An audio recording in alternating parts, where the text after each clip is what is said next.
மாயலோகம் போனவரா, செத்து மடிந்தவரா, உலகம் போனவரா, இந்த குடும்பத்தை பெரியவரா, பேரா பெருத்து பேரன் பேத்து எல்லாரையும் பெற்றெடுத்த ஐயா மெஞ்ஞானம் அப்படின்று அப்பா இந்த குடும்பத்தை தெய்வம் அவரும்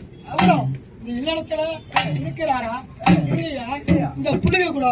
பக்கத்துடைய பாதுகாப்பா பேர பேத்தி எல்லாரும் கூட சந்தோஷமா இருக்கிறாரா? எப்பா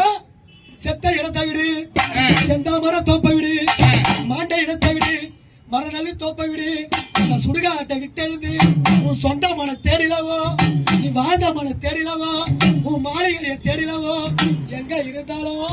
என் ஐயா மெஞ்ஞானம் அவன் கூப்பிட வேலையில உன் புள்ள தேடி அழைக்குது, உன் மருமக தேடி அழைக்குது, நீ கட்டின மனைவி உனக்கு கதிரி அழைக்குது, உன் பேர பேத்தியால உன் தொண்டு செய்கிற புள்ளைகளை தேடி அழைக்குது. எங்க இருந்தாலும் என் ஐயானே மெஞ்ஞானம் இந்த பதிவில கீழ் வந்த மாதிரி